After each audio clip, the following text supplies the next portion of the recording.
Hey guys, we are so excited to read the story from the Bible, and it's for our cute little children who are listening now. So, me as well as my daughter Sandra will be reading together, and let's see what our first story is. When God Made Everything. And this story is written by Edward Hughes and illustrated by Varna Hunger and Lazarus. Who made us?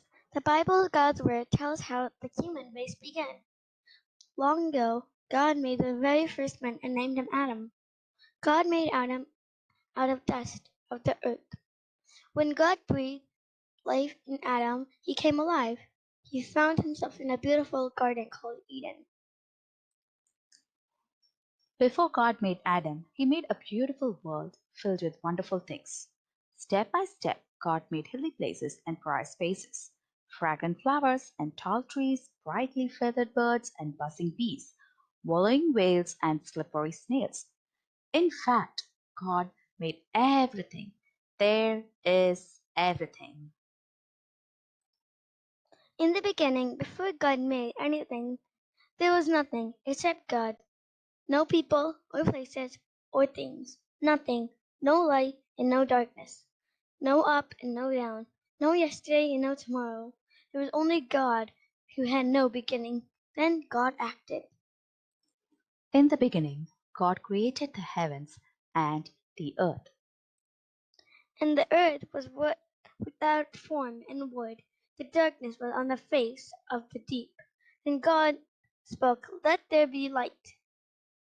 And there was light. God called the light day, and the darkness he called night, and the evening and the morning were the first day. On the second day, God brought the waters of the oceans, seas, and lakes into the order under heaven. On the third day, God said, "Let the dry land appear," and it happened. God also commanded the grass and flowers and shrubs and trees to appear, and they appeared, and the evening and the morning were the third day. Then God made the sun and the moon and so many stars, and nobody can count them. And the evening and the morning were the fourth day. Sea creatures and fish and birds were next on God's list. On the fifth day, he made big swordfish and tiny sardines, long-legged ostriches and happy little hummingbirds. God made every kind of fish to fill earth's waters and every kind of bird to enjoy the land and sea and sky. And the evening and the morning were the fifth day. After that, God spoke again. He said, Let the earth bring forth living creatures. Every kind of animal and insect and reptile came into being. They were earth-shaking elephants and busy beavers, mischievous monkeys and clumsy crocodiles, wiggly worms and cheeky chipmunks, gangly giraffes and purring pussycats. Every kind of animal was made by God that day. And the evening and the morning were the sixth day. God did something else on the sixth day, something very special. Everything was now ready for a man. There was food in the fields and animals to serve him. And God said, "Let us make a man in our image. Let him be Lord over everything on the earth." So God created man in his own image. In the image of God he created him. God spoke to Adam. Eat what you wish from the garden, but do not eat from the tree of the knowledge of good and evil. If you eat from that tree, you will surely die.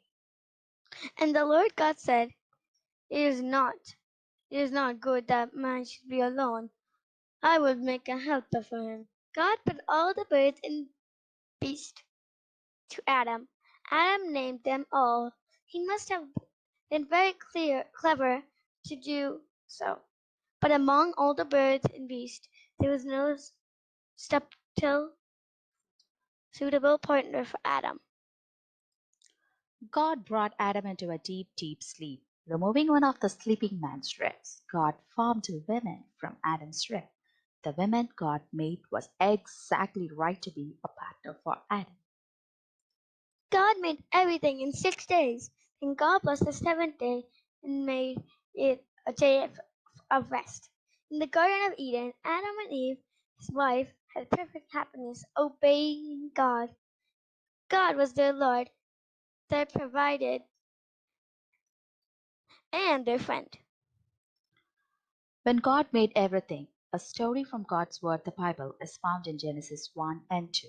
The entrance of your words gives light. Psalm 119, 130.